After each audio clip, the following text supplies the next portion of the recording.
so many other people that do it so much better than I do. And I just thought, why do it in a half-baked sort of way? Why don't I go behind the scenes and help bring out the best of the people that do it really well? And I've been able to do that for most of my music career once I stopped performing in 1981. Why do I frown or look down on my singing nowadays? I really don't necessarily like my voice tone when I sing. I used to be teased back in the day of being called a black Mick Jagger, and I think it was because of my naturally being black and I had enough soul there, but I was so into rock music that I used some of the cadence of Mick Jagger. And I'm really good with runs. Like when I'm producing a singer in the studio, I can give them an idea of some runs to do, but I just don't like the tone of my voice when I do them. I mean, it's kind of like when you go to somebody's house and they cook one of your favorite items really well, even though you can cook it at home, but it just doesn't quite have that same kick to it like when your grandmother or your aunt or your mom did it, if you know what I'm saying. How do I feel about the advent of hip-hop taking over popular mainstream music and seeing R&B and pop music take a serious backseat to the invasion of hip-hop? It's a very good question. Initially, when hip-hop first came into the forefront on the American music scene, I found it to be enjoyable and entertaining, and it was fun. People used to dance and really enjoy themselves. Then once NWA came into play, it seems to have taken more of a negative turn. I guess that was sort of the birth of gangster rap to a certain degree. And I really never liked the gangster rap. And I think that with the majority community, a lot of them gravitated towards that style of hip hop because they were rebellious. You know, white kids can be rebellious and go through the phases where they wear their hair long and do the drugs and, you know, talk really disrespectful to their parents. But at the end of the day, through nepotism, where their parents or their grandparents or their uncles and aunts own everything, they can break that mold and go step into a regular job and they'll be okay. For the African American community, we don't have that type of nepotism. When we hear some of the negative things that go on with gangster and ratchet rap, that becomes a way of life for our young people. So for me, I'm more interested in the hip hop that has a message, and a message that tends to upgrade, uplift, and enlighten our people, as opposed to the kind of lyrics that downgrade women, that use a racial slur to refer to one another by using the N-word, or talk about acts of violence or criminal activity or drug usage. I have no kind of feeling positive for that kind of rap music at all. But rap music, I don't know, maybe it's similar to when people like Elvis Presley first came out and people looked at it as rebellion when he used to swivel his hips, and sometimes some of his TV performances would get edited because they thought he was doing too much. So I guess everything has its phase, but hip hop I think is kind of here to stay. And it seems that there are some people that are bringing it back to more consciousness and being lyrical with what they do. I mean, of course you have your Young Thugs and your Rich Homie Quans and people like that, but then thank goodness we have people like J. Cole and Kendrick Lamar. I used to manage a group from the South called the Field Mob, and their lyrics were very vulgar and totally off the beaten path. And I felt they were incredible lyricists. Their flow, their cadence was, I think they could have grown to have rivaled the fame of Outkast if they had been able to keep in the game the correct way. But I sort of had a wake-up call when we were out doing a promotional tour, and we had started down south and we worked our way up north. We stopped by my mom's place, and my mom prepared a basket of candy and cookies and fruits for the guys, and she wanted me to bring them in so she could meet them. And she asked me to give her their CD. And I was kind of like, Mom, I was hemming and hawing. And she said, well, I like LL Cool J. And I was like, Mom, their music is nothing like LL Cool J. And I sort of was red-faced. I felt like, man, after starting with a group like Manchild and dealing with Babyface and Midnight Star and Shalimar and Usher and all of these people over the years, and now here I am dealing with people that are using the N-word and calling women bees and saying some of the most vulgar, direct stuff in the world.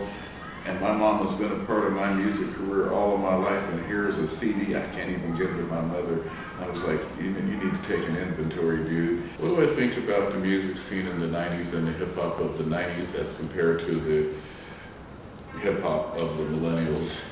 Wow, there's hardly any comparison. One of the things that happened at one of the BET Hip Hop Award shows was when LL Cool J came out to make a presentation, people in the crowd were yelling derogatory things at him like "sit down, dinosaur," and all of that sort of thing. Whereas if you were dealing in a rock community situation, you would hear no one yell at Mick Jagger or Elton John or Rod Stewart, just go sit down, you know. They respect the different age periods of that particular genre of music. I think that there's a tremendous disconnect between the 90s hip-hop artists and between the hip-hop artists of today, and that is very unfortunate. Hip-hop of the 90s was really good, or even I'd say the late 80s, when you had people like Houdini and Run DMC and Black Sheep and A Tribe Called Quest. All of those people were really good. LL Cool J, you had Outkast. You know, that was when hip-hop was fun and I could really get into it. But some of these people today, everybody wants to be young this or black this or Mr. that. There's not a lot of originality, and the creativity part of it is just pretty much gone. Does some of it manifest itself into being hits? Well, yeah. It's kind of like if you have a kid and you feed the kid McDonald's every day, well, McDonald's is going to be good to them, so they'll never want to sit down and have a meal of baked turkey with green beans, with dressing, and with cornbread, because, come on, Mom, give me some more McDonald's. So these kids are getting a steady diet of these kind of people that are glorifying drug uses, like with Percocets and Mollies and all of this kind of madness. Or they think it's okay to degrade a woman and call her a female dog. I'm sorry, that's just not acceptable to me. And I think the difference between 90s hip hop and the hip hop of today is the hip hop of the 90s was more respectful. The hip hop of today is kind of like, as the young people say, it's whatever, anything goes. Why did I form MICAP? First of all, I'd like to explain that MICAP is an acronym. It stands for Musical Entertainment Consulting and Production. And I basically formed MICAP for the purposes of giving independent artists an outlet to be able to have their brand put out there and give it the same type of professionalism that a major label would. Because post-2003, when iTunes came into existence, the major labels started downsizing their staffs and they weren't really signing artists that much anymore. And if they were signing them to singles deals. And a lot of the superstars that used to sell lots of records, they found themselves without recording contracts and they were being dropped. So I just wanted to continue the greatness of really good, talented people having an outlet for their music to get out there, which is the main reason that I formed MICAP. And to this point in time, we've been pretty successful in making sure some people get heard and people have knowledge of their artistry. And we do the same sort of things as if you were on a major in terms of making sure you sign up with a performing rights society like BMI or ASCAP, that the records that you put out are encoded and that we get them out to the DJ networks so that people have a chance to know who you are and what you're about. So that's why I formed MICAP, to give independents an outlet to let themselves be heard and seen. So the journalist throws into the air that I've had the opportunity to work with the best of the best. And what do the artists of today lack when it comes to being a songwriter? Well, first of all, we'd have to kind of define songwriter, because that goes back to a question in regards to hip hop. It's like, do you think that Rakim is a good rapper if you were to ask a 19-year-old today? Or if you were to ask them, do they think Young Thug is a good rapper? A 19-year-old today might pick Young Thug, although an OG person would definitely say that Rakim had skills, and he was an incredible, or he is an incredible lyricist. So when it comes to songwriting, you have songs like Trey Songz will write a song called "The Neighbors Know His Name" because of the sexual gratification sounds that are being made at his home. Whereas from the era that I came up in, we would hint about passion, romance, and intimacy, if you will, but nowadays it's more point blank. You would want to take the girl out on a date and buy her a box of candy, bring her some flowers, and ask me, I have your hand for this dance on a slow jam. But nowadays, it's like, yo, shawty, what's up? Can I hit that? It's like, it's like right in your face. There's no in-between period. It's like you go from 0 to 100 in a matter of seconds. So it doesn't take a whole lot of creativity to be able to write a song and tell somebody you're gonna bet them and rock their world. That doesn't take any sort of creativity. But to be able to swoon somebody and court them and lead up to that wonderful moment, that takes more creativity. And in terms of with rap, some of the things that some of these rappers talk about nowadays, I mean, really? Are you serious? I mean, that didn't take any creativity. It's like almost locker room or being on a ship with a bunch of sailors talk. It's so profane and it's so over the top until you put a beat behind it and people think, oh man, that song is jamming. Man, that's my thing. Really? Are you serious? But I realize times change and you have to embrace change, but that doesn't necessarily mean that you like change. Why should an artist have a manager? Or do all artists even need a manager? Basically looking at that as when is the proper time. My approach to management is if there's something there that I think has value to a listening and viewing audience, then you need a manager. Because a manager is you need a manager that knows what he or she is doing. There are a lot of people that are out here that are mismanaged. I have participated in a lot of conferences across the country where I ask questions and I'll ask the artists in the room to stand up if they have a manager. Then I'll start asking different questions and have them sit down at certain points. How many of you, your manager knows what a mechanical royalty is? How many of does your manager know what the statutory royalty rate is? How many of you does your manager know what the control composition rate is?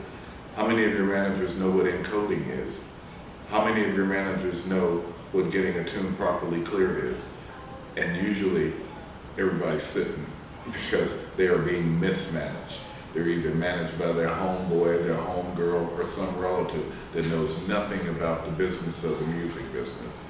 So I'm saying if you're going to be in this game, be in it to try to win as much as you can, even though the odds may be stacked against you, but there's still a possibility that you can get some chips if you have somebody that knows what they're doing. There are so many examples that I could cite with various artists that I manage where my being their manager has helped them out. I've even helped people that I don't manage. Like there's an artist that I just helped out with a situation that's opening for a major artist and nobody had reached out to this artist and I interceded and got some things right for that artist because of my savvy and what I know. And I'm gonna do the best that I can for my clients. But there's a disconnect sometimes between the client and the manager because the artist is so driven by the creative aspect. Somebody says, come sing, come play. They're like, oh yeah, I'm like the little wet puppy dog ready to go do it. But they don't understand there's a business element. Because when you go out there and give away your wares for nothing, you have made yourself be devalued. And then when it's time to try to collect the chips, then the person said, well, you did it for Peggy for free, well, you did it for John for free, well, you did it for Zulu for free, so why are you trying to charge me now? So if you have a manager that's handling your business from the get-go, I'm not trying to be anybody's friend that I'm doing business with, because those two elements don't mix together.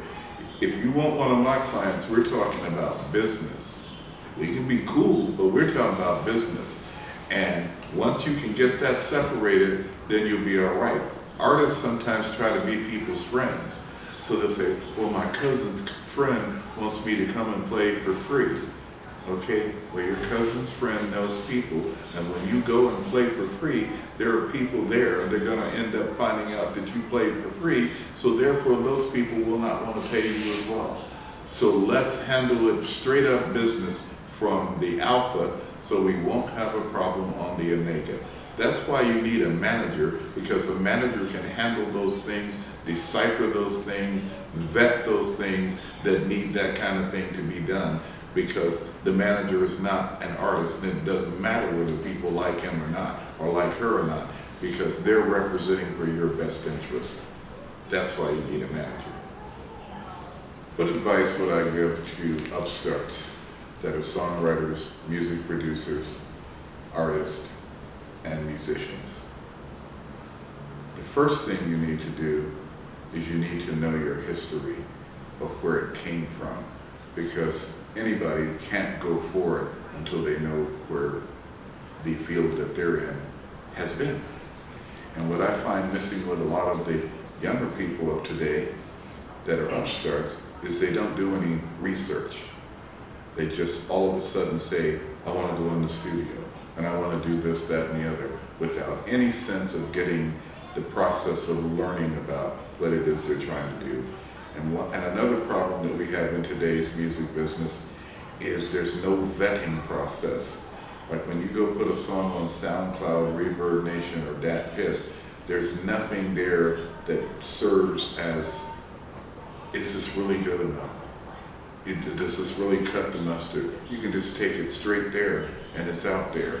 And back where I came from in the music business, we would bounce ideas off of one another, we'd bounce songs off of one another to make sure that what we were trying to come forward with was the right thing, it was happening. So study, learn your craft, know the technical side of your craft. The music business has two elements. There's the music of the music business, and then there's the business of the music business. And many of our people today don't know anything about the business of the music business. So before you go stepping out there and saying, I want to be a producer, I want to be a singer, I want to be a rapper, I want to be a musician, I want to be a producer, as they call someone nowadays, a beat maker, study. There are so many things that you can find out. There's a book called This Business of Music. There's a book called Everything You Need to Know About the Music Business. Go to the library.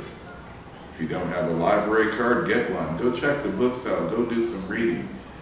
Or contact a guy like me. I don't charge an arm and a leg for some consulting purposes, and I can help you do some of the business aspect. If your creativity is not on point, I can't turn you into a musical genius, because that had to be a natural born gift that you had, or not unless there's enough there that you can be cultivated.